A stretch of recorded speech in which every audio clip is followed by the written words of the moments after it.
Hi friends, எல்லாருக்கும் வணக்கம். எல்லார் வீட்லேயும் பூஜை ஏரியா அப்படின்னு சொல்லிட்டு ஏதாவது ஒரு பர்டிகுலர் பிளேஸ் இருக்குங்க. அது முக்கியமாக நம்ம இந்துக்கள் அப்படின்னு சொல்லி பார்த்தோம்னாலே ஒரு பூஜை ஏரியா அப்படின்னு சொல்லிட்டு இருக்கும். அது எதுக்காக உருவாக்கப்பட்டது அப்படின்னு சொல்லிட்டு நிறைய பேருக்கு தெரியவே மாட்டேங்குது. நம்ம வீட்டில் இருக்கிற பாசிட்டிவ் எனர்ஜியை அதிகரிக்கிறதுக்காக உருவாக்கப்பட்டது தான் இந்த பூஜை அறை. அந்த பூஜை அறை எங்கே அமையணும், எப்படி அமையணும், அந்த பூஜை அறையிலலாம் என்னென்ன பொருட்கள் வைக்கணும் கண்டிப்பாக அப்படின்னு சொல்லிட்டாங்க. இந்த வீடியோ உங்களுக்காக போட்டிருக்கேன். இதில் என்னோட பூஜை அறை இங்கே தாங்க. நான் கன்னி மூலை, அதாவது வீட்டோட சவுத் வெஸ்ட் கார்னர்னு சொல்லுவாங்க பார்த்தீங்களா, இந்த தென்மேற்கு மூலை, அந்த மூலையில தாங்க நான் இந்த கன்னி மூலை அதாவது சொல்லுவாங்க, அதில் தான் நான் பூஜை அறையை வச்சுருக்கேன். எனக்குன்னு சொல்லிட்டு பூஜை அறைன்னு சொல்லிட்டு தனியாக கிடையாது. துபாய்க்கு 3 இயர்ஸ் ஆகுது. ஆனால் இங்கே பூஜை அறைன்னு சொல்லிட்டு ஒவ்வொரு வீட்டுக்கும் தனித்தனியெல்லாம் கட்ட மாட்டாங்க. உங்களுக்கு தெரியும், இது முஸ்லீம் நாடு. ஆக்சுவலி உங்களுக்கு நிறைய பேருக்கு தெரிஞ்சிருக்கும். இதில் இந்த பெட்டி இருக்குது பார்த்தீங்களா, அதாவது டிவி வாங்கும்போது அந்த பாக்ஸ் இருக்கும். அந்த பாக்ஸை தான் நான் இந்த மாதிரி வச்சு கொஞ்சமாக என்னோட ஹால்லேயுமே ஒரு பூஜை அறை மாதிரி தனியாக செப்பரேட் பண்ணி வச்சுட்டேன். பொதுவாக இந்த கன்னி மூலை இல்லை ஈசானிய மூலை இதை தான் பூஜை அறையாக வைப்பாங்க. ஏன்னா அதுதான் ரொம்ப நல்லது அப்படின்னு சொல்லுவாங்க. அதுலேயும் முக்கியமாக ஈசானிய மூலைன்னு சொல்கிறாங்க பார்த்தீங்களா, அந்த மூலையிலேருந்து நம்ம வர்ற அந்த எல்லா வைப்ரேஷன் எல்லாமே ரொம்ப நல்ல நல்ல விஷயங்களை வீட்டுக்கு தரும். அதனால ஈசானிய மூலையிலையும் வச்சாங்கன்னா ரொம்ப ரொம்ப நல்லதுன்னு சொல்லுவாங்க. ஈசானிய மூலைன்னு சொல்லி பார்த்தோம்னா நம்ம வீட்டோட இந்த வடகிழக்கு பகுதி, அதாவது நார்த் ஈஸ்ட் கார்னர்னு சொல்லுவாங்க, அந்த பகுதி தான் ஈசானிய மூலை. ஒரு வீட்டில் பொதுவாக இந்த கன்னி மூலை சொல்றாங்க பார்த்தீங்களா, இது கொஞ்சம் உயர்ந்திருக்கணும்னு சொல்லுவாங்க. அதே மாதிரி ஈசானிய மூலை சொல்லுவாங்க பார்த்தீங்களா, இதுக்கு ஆப்போசிட்டா நார்த் ஈஸ்ட் கார்னர், அது கொஞ்சமாக தாழ்ந்து இருக்கணும். அதுதான் வீட்டுக்கு ரொம்ப நல்லது. அப்படி இல்லைனாலும் ஒன்றும் பிரச்சனை இல்லை. கொஞ்சம் சமதளமாக இருந்தாலுமே இந்த கன்னிமூலை கொஞ்சம் ஒரு அரை அடியை உயர்த்தி வச்சா ரொம்ப நல்லது அப்படின்னு சொல்லுவாங்க. மற்ற எல்லா இடங்களையும் விட இந்த கன்னி மூலை, அதாவது இந்த சவுத் வெஸ்ட் கார்னர், இதை தான் கொஞ்சம் ஒரு அரை அடியாவது நம்ம அந்த தரைத்தளத்தை உயர்த்தி வைக்கணும். அதை விட ரொம்ப ரொம்ப முக்கியம் என்ன அப்படின்னு சொல்லி பார்த்தோம்னா, நம்ம இந்த பூஜா செல்ஃப் இருக்கு பார்த்தீங்களா, இந்த பூஜா செல்ஃப் நம்ம கிச்சனில் சமைப்போம் பார்த்தீங்களா, அந்த செல்ஃபோட ஹைட்டை விட இந்த பூஜா செல்ஃபோட ஹைட் கொஞ்சமாவது உயர்ந்திருக்கணும்னு சொல்லுவாங்க. நான் ஏற்கனவே என்னோட பூஜா ரூம் ஆர்கனைசேஷன் சொல்லிட்டு ஒரு வீடியோ போட்டிருக்கேன். அதில் என்னோட பூஜா ரூமில் நான் என்னென்ன வச்சிருக்கேன் அப்படின்னு சொல்லியிருக்கேன். இது ரொம்ப குட்டி பூஜா ரூம் தாங்க. இன்னமும் கொஞ்சம் நமக்கு ஸ்பேஸ் இருந்ததுன்னா நம்ம இன்னமும் நிறையா பொருட்கள் வைக்கலாம். நம்ம இன்னும் நிறையா கடவுள்களோட ஃபோட்டோ என்னென்ன பொருட்கள் வேணுமோ வைக்கலாம். ஆனால் எனக்கு இங்கே நாம துபாய்க்கு தானே வந்திருக்கோம், நமக்கும் ஒரு குட்டியாக ஒரு பூஜை அறைன்னு இருந்து நம்ம மனசுக்கு நிம்மதி தர மாதிரி ஒரு பிளேஸ் இருக்கணும் அப்படிங்கிறதுக்காக தான் இந்த மாதிரி குட்டியாக அமைச்சிருக்கேன். யாராக இருந்தாலும் சரி, நம்ம எந்த பூஜை அறை அமைக்கிறதா இருந்தாலும் சரி, நமக்கு மன நிம்மதியை தர மாதிரி அதை அமைச்சிட்டோம் அப்படின்னு சொன்னோம்னாலே அது ரொம்ப ரொம்ப நல்லதை தருங்க. நான் ஏற்கனவே ஆர்கனைசேஷனில் சொல்லியிருக்கேன், என்னோட பூஜா ரூம் ஆர்கனைசேஷனில். இருந்தாலும் ஜஸ்ட் ஒரு கிளான்ஸ் மட்டும் உங்ககிட்ட காமிச்சிடுறேன். என்னென்ன வச்சுருக்கேன் என்னோட பூஜை அறையில், என்னென்ன வச்சுருக்கேன் அப்படிங்கிறதையும், எப்படி என்னோட பூஜை அறையை நான் வச்சுருக்கேன் அப்படிங்கிறதையும் காமிச்சிடுறேன். பாருங்க, இந்த மாதிரி ஹாலில் இந்த டிவி இந்த மாதிரியெல்லாம் வச்சுருக்கோம். இதில் தான் ஜஸ்ட்டு நான் இப்படி பார்த்தீங்கன்னா தெரியும் பாருங்க. இந்த மாதிரி நான் அந்த டிவி பாக்ஸ் இருக்குது பார்த்தீங்களா, டிவி பாக்ஸை தான் நான் வச்சு செப்பரேட் பண்ணி வச்சுட்டேன். ஏன்னா பூஜை அறைன்னு சொல்லிட்டு ஒன்று கொஞ்சம் தனியாக இருந்ததுன்னா நமக்கு கொஞ்சம் மைண்டுக்கும் நல்லா இருக்கிற மாதிரி இருக்குங்க. ஏன்னா அது கொஞ்சம் ஒதுங்கி இருக்கிறதுனால கொஞ்சம் நம்ம லேடிஸ் எல்லாம் சுத்தமாக இருக்கிற நாட்களில் மட்டும் அந்த சைடு போய்க்கலாம் அந்த மாதிரிங்கிறதுனாலையும். அது மட்டும் இல்லை, ஒவ்வொரு விஷயமும் நம்ம செய்யும் போது அந்த நம்ம வீட்டில் இருக்க குழந்தைங்களுமே அதை பார்த்து செய்ய ஆரம்பிப்பாங்க. பூஜா ரூம்னு ஒன்று இருக்குது, நம்ம இந்த மாதிரி பூஜை செய்யணும், எல்லாமே பண்ணணும், கடவுளோட ஆசீர்வாதம் நமக்கு வேணும் அப்படின்னு சொல்லிட்டு செய்ய ஆரம்பிப்பாங்க. இந்த செடி பீஸ் லில்லி. நான் ஏற்கனவே போட்டிருந்த வீடியோவில் நிறைய டவுட்ஸ் கேட்டிருந்தீங்க. அதையும் நான் இந்த வீடியோவில் நான் சொல்லிடுறேன், சரிங்களா. இது வந்து பீஸ் லில்லி. இது வந்து என்ன செடி பேர் கேட்டிருந்தீங்க, அந்த இதில் சொல்லியிருந்தேன், இருந்தாலும் நான் சொல்கிறேன். Peace lily. இதில் வந்து ஒயிட் கலரில் ஒரு பூ வரும், அது அப்பப்போ வருங்க. வந்துட்டு அதுக்கப்புறம் நிறையா நாள் இருக்கும், வாடெல்லாம் வாடாது, நிறையா நாள் இருந்துட்டு அதுக்கப்புறம் நிறையா நாள் கழித்து தான் அது இதாகும். இதுக்கு வந்து தண்ணி வந்து நம்ம வாரத்துக்கு ஒரு 1/2 டம்ளர் ஊற்றினாலே போதும். அந்த நம்ம வீட்டில் இருக்கிற அதாவது கெட்ட வாயுக்கள் எல்லாம் சொல்லுவாங்க பார்த்தீங்களா, தேவையில்லாத நமக்கு தேவையில்லாத வாயுக்கள் அதையெல்லாம் எடுத்துட்டு நல்ல ஒரு ஆக்சிஜனை தரக்கூடிய ஒரு செடி. நம்ம வீட்டுக்குள்ளே இங்கே துபாயில் வந்து வீடு வந்து க்ளோஸ் பண்ணி இருக்கிறதுனால நான் வந்து இந்த மாதிரி ஒரு 2 செடி வாங்கியிருந்தேன். எல்லாமே ஊருக்கு போகும்போது பட்டு போகுதுன்னு சொல்லிட்டு இப்போதைக்கு இருக்கிறது இது ஒன்று தான். இது வந்து நல்ல ஒரு ஆக்சிஜனை தரக்கூடிய ஒரு செடிங்க. வீட்டுக்குள்ளே ஆக்சிஜனோட பற்றாக்குறை இல்லாமல் பாதுகாக்கிறதுக்கு இந்த மாதிரி செடி வைக்கிறது ரொம்பவும் நல்லது. அதுக்கப்புறமா இந்த செல்ஃபில் மேலேருந்து ஜஸ்ட் கீழே வரைக்கும் காட்டுறேன். இது வந்து ஒரு ஐக்கியா செல்ஃபு. இது வந்து நான் செகண்ட்ஸில் தான் வாங்கினேன் இந்த செல்ஃபு. இந்த செல்ஃப் வந்து ஒரு 20 கிராமுக்கு 2 செல்ஃப் வாங்கினேன். இங்கே ஒன்று பெட்ரூமில் ஒன்று வச்சுருக்கேன். 20 கிராம்னா 10 கிராம் ஒரு செல்ஃப்னு வச்சுக்கோங்க. அப்போ 200 ரூபா தான். செகண்ட்ஸ்லங்கிறதுனால கிடச்சிருச்சு. அவங்க வீடு காலி பண்ணி போகிறதுனால பரவாயில்ல, கிடச்ச ரேட்டுக்கு போதும்னு சொல்லிட்டு தந்துட்டு போயிட்டாங்க. அதில் வந்து மேல் செல்ஃபில் இந்த இதை நான் வச்சுருக்கேன். நம்ம சாமி ஃபோட்டோ, நம்ம பூஜா ரூம் மாதிரி வச்சுருக்கேன். அதுக்கப்புறம் கீழே வந்து மண்பானை அந்த மாதிரி ஐட்டங்கள் எல்லாம் வச்சுருக்கேன். ஏன்னா நம்ம மண்பானை யூஸ் பண்ணிவிட்டு உடனே காய வைக்கணும், அந்த பூஞ்ச மாதிரி ஒரு மாதிரி வர ஆரம்பிச்சிடும். அதனால் நான் யூஸ் பண்ணிவிட்டு தண்ணியெல்லாம் ஓரளவு காஞ்ச பின்னாடி திருப்பி வச்சுருப்பேன் கொஞ்ச நேரத்துக்கு. மறுநாள் அப்படியே தலையெல்லாம் போட்டுருவேன், அந்த நல்லா அந்த ஈரப்பதமெல்லாம் போன பின்னாடி. அதுக்கப்புறம் நம்ம குட்டி பொண்ணோட ஒரு சைலோஃபோன் பேக், ஸ்கூல் பேக் வந்து மேக்ஸிமம் இங்கே தான் வைப்பான். அதுக்கப்புறமா வெங்காயம் வந்து ஊர்லேருந்து கொண்டு வந்தது தெரியுதுங்களா. இந்த மாதிரி நெட் பேக்கில் தான் நான் கொண்டு வருவேன் மேக்ஸிமம். இதை வந்து கொஞ்சம் காத்தாட இருக்கட்டும்னு சொல்லிட்டு இந்த செல்ஃபில் வச்சுருக்கேன். 3 பேக் இது மாதிரி கொண்டு வந்தேன். நான் வந்து மேக்ஸிமம் வந்து இந்த சின்ன வெங்காயம் தான் யூஸ் பண்ணுவேன். அதனாலே 3 பேக்கில் 2 காலி ஆயிடுச்சு. இப்போ இருக்கிறது இந்த 1 மட்டும்தான். கிட்டத்தட்ட 1.5 மாதம் தான் ஆகுது. ஆனால் எனக்கு வேகமாக காலி ஆயிடுச்சு எல்லா வெங்காயமும். சின்ன வெங்காயம் ஜாஸ்தி யூஸ் பண்ணுறதுனால. வாங்க இப்போ நம்ம பூஜா ரூமுக்கு போகலாம். இதில் வந்து பார்த்திங்கன்னா தெரியும், நான் வந்து அஷ்டலட்சுமி விளக்கு வச்சுருக்கேன். இது வந்து ஒரு சிலர் கேட்டிருந்தாங்க, இது எங்கே வாங்குனீங்க அப்படின்னு சொல்லி கேட்டிருந்தாங்க. எவ்வளோ அந்த மாதிரிலாம் கேட்டாங்க. எனக்கு எவ்வளோ ஞாபகம் இல்லை.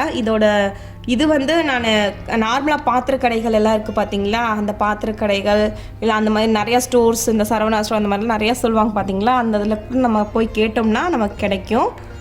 அதுக்கப்புறமா இந்த ஊதுபத்தி ஸ்டாண்டு வந்து 35-40 அதுக்குள்ளே தாங்க இருக்கும். இது வந்து கரெக்டாக அந்த இதுக்குள்ளே விழுந்துருது, ரொம்ப சூப்பராக இருக்குது. அதுக்கப்புறம் பெல்லு வந்து எதுக்கு யூஸ் பண்ணுறோம் அப்படின்னு நான் ஏற்கனவே சொல்லியிருந்தேன். நம்ம பாசிட்டிவ் எனர்ஜியை அதிகப்படுத்துறதுக்கு.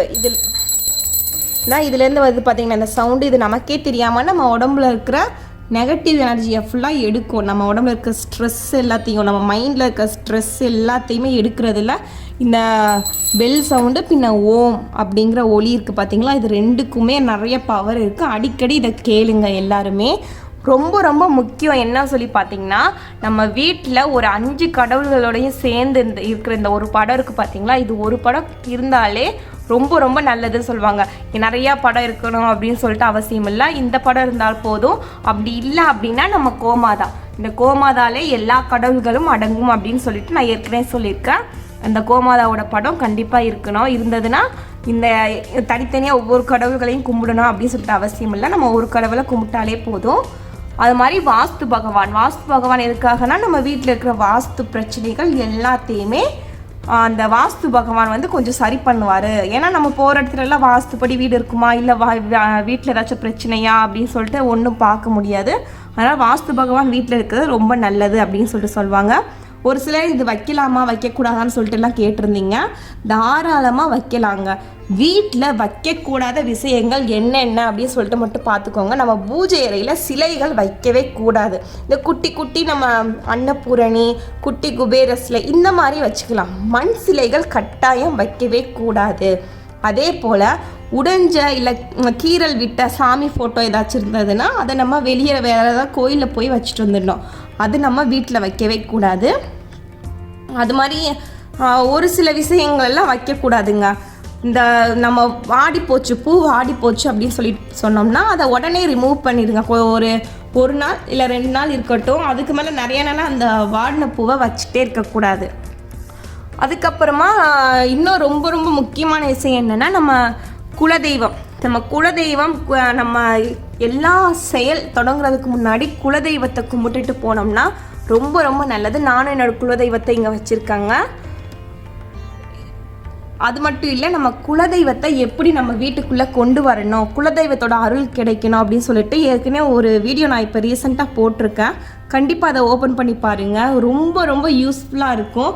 ஏன்னா குலதெய்வத்தை நம்ம ஃபோட்டோ வச்சுருப்போம், அந்த நிறையா சாமிகள் எல்லாம் கும்பிடுவோம்.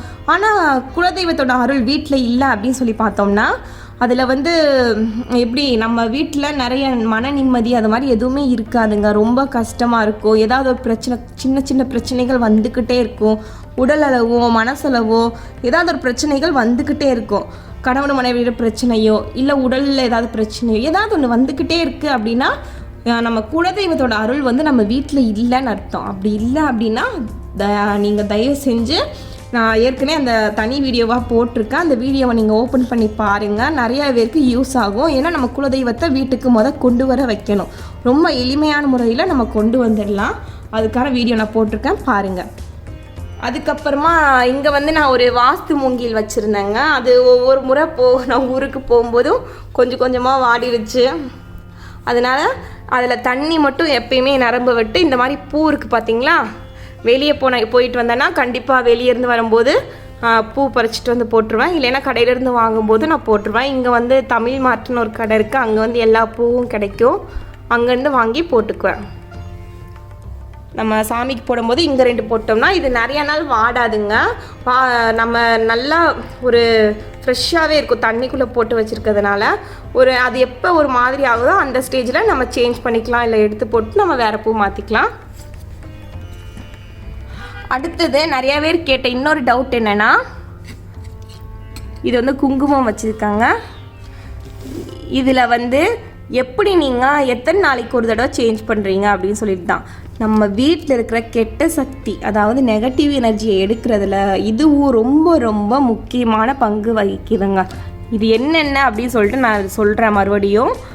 உப்பு, சர்க்கரை, அரிசி, இது 3மே சம அளவு எடுத்து போட்டிருக்கேன். நிறையா பேர் கேட்ட ஒரு டவுட் என்னென்னா, இது எப்போ ரிமூவ் பண்ணணும், எத்தனை நாளைக்கு ஒரு தடவை மாற்றுவீங்க அப்படின்னு சொல்லி கேட்டாங்க. நான் மேக்ஸிமம் இந்த பௌர்ணமி இருக்குது பார்த்தீங்களா, பௌர்ணமி அன்னைக்கு மாற்றுவேன். அப்படி இல்லை முடியலை அப்படின்னா அந்த பௌர்ணமியை ஒட்டிய வர அடுத்தடுத்த நாட்கள்லேயும் அந்த மாதிரி ஏதாவது எந்த ஒரு நல்ல நாள் வருதோ அதை பொறுத்து நான் மாற்றிக்குவேன். குறைஞ்சது ஒரு 2 மாதத்துக்கு ஒரு தடவை கண்டிப்பாக மாற்றிடுவாங்க. இது பாருங்கள், அந்த நாளாக ஒரு மாதிரி கெட்டியாகும். ஜஸ்ட் காட்டுறேன், தெரியுதுங்களா? உடைக்கவே முடியல, ரொம்ப கெட்டியாக இருக்குங்க. நாளாக இந்த மாதிரி கெட்டியாகும். இதை நம்ம பூவெல்லாம் எப்படி நம்ம வாடின பின்னாடி எடுத்து போடுவோமோ அது மாதிரி உங்கள் வீட்டுக்கு பக்கத்தில் குளமோ ஏரி அந்த மாதிரி இருந்துச்சுன்னா நம்ம அது கூட எல்லாத்தையும் எடுத்துகிட்டு போய் நம்ம போட்டுடலாம். பேப்பரில் சுருட்டிட்டு போய் போட்டுடலாம். அப்படி இல்லை அப்படின்னா நம்ம நார்மலாக என்ன பண்ணுவேன் அப்படின்னா, தனியாக இதுக்குன்னு ஒரு கவர் வச்சுருக்கேன். இதை ஃபுல்லாக கலெக்ட் பண்ணி வச்சுக்குவேன். நம்ம நார்மலாக டஸ்ட்பின் போட போகும்போது அதை மட்டும் ஆனால் தனி கவரில் வச்சுட்டு தனியாக போய் போட்டுருவாங்க. இங்கே நான் இங்கேயும் ஏரியோ குளமோ எதுவும் தேடிட்டு இருக்க முடியாது. அப்படி நீங்கள் வெளியே எங்கேயாச்சும் போடுற மாதிரி இருந்ததுன்னா யாரும் காலில் மிதிக்காத இடமா பார்த்து நம்ம போடணும்.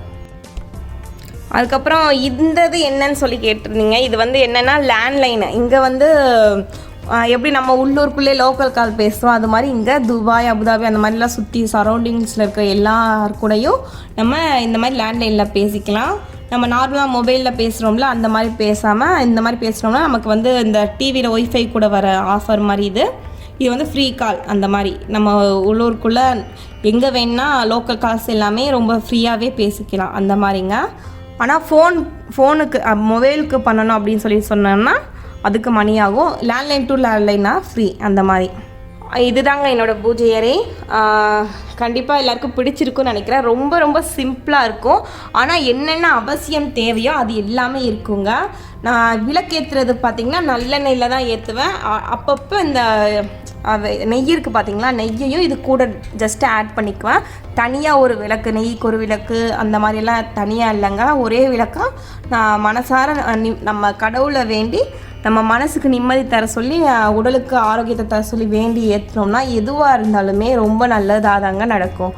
அது மட்டும் இல்லை, இன்னொரு விஷயம் சொல்லிக்கிறேன். நம்ம ஒவ்வொரு முறை சாமி கும்பிடுவோம் பார்த்திங்களா, சாமி கும்பிடும்போது இந்த கீழே ஒன்று எழுதியிருக்கேன் பாருங்க, தெரியுதுங்களா? ஓம் சிவதத்வாய வித்மகே யோகாந்திராய தீமகி தன்னோ பதஞ்சலி குரு பிரசோதயாத். இந்த மந்திரத்தை நம்ம சொன்னோம் அப்படின்னு சொல்லி பார்த்தோம்னா, இந்த எத்தனை திசைகளில் இருக்கிற எல்லா முனிவர்கள், எல்லா அந்த இறைவன் எல்லாருடைய ஆசீர்வாதமும் நமக்கு கிடைக்கும். எல்லாருமே சேர்ந்து நம்ம என்ன வேண்டுனாலுமே நமக்கு பரிபூர்வமாக அந்த இதை வந்து தருவாங்க. எந்த ஒரு நல்ல விஷயத்துக்கும் உதவுவாங்க அப்படின்னு சொல்லுவாங்க. நம்ம ஒவ்வொரு முறை சாமி கும்பிடும்போது இந்த மந்திரத்தை சொன்னோம்னா ரொம்ப நல்லது அப்படின்னு சொல்லிட்டு சொல்லுவாங்க. ஏற்கனவே நான் நிறையா டைம் இது வந்து பல பேர் சொல்லியும் கேட்டிருக்கேன். இது உண்மையிலே ரியாலிட்டிக்காகவும் ரொம்ப நல்லா இருக்குது. நம்ம ஒவ்வொரு மந்திரமும் ஒவ்வொரு விஷயங்களும் நம்ம மனசுக்கு நிம்மதியையும் சந்தோஷத்தையும் தரக்கூடிய ஒன்று தாங்க. நம்ம குழந்தைங்களுக்கும் நம்ம சொல்லி தரணும். ஒவ்வொரு விஷயத்துக்கு பின்னாடி என்ன இருக்கு அப்படின்னு சொல்லிட்டு சொல்லணும். ஒவ்வொரு நல்ல விஷயங்களும் நம்ம தாங்க சொல்லி தரணும். ஏன்னா நம்ம தான் இந்த வீட்டை பாதுகாக்கிறதுல முதல் ஒரு பொறுப்பு நம்மக்கிட்ட தான் இருக்கு. அதனால நம்ம தான் ஒவ்வொரு விஷயத்தையும் பார்த்து செய்யணும். கண்டிப்பா இந்த வீடியோ உங்களுக்கு பிடிச்சிருக்குன்னு நினைக்கிறேன். பிடிச்சிருந்தா லைக் பண்ணுங்க, கமெண்ட் பண்ணுங்க, அப்படியே உங்க ஃப்ரெண்ட்ஸ் எல்லாருக்கும் ஷேர் பண்ணுங்க. முக்கியமாக நம்ம சேனலை சப்ஸ்கிரைப் பண்ண மறந்துடாதீங்க. ஓகே, தேங்க்யூ ஃபார் வாட்சிங்.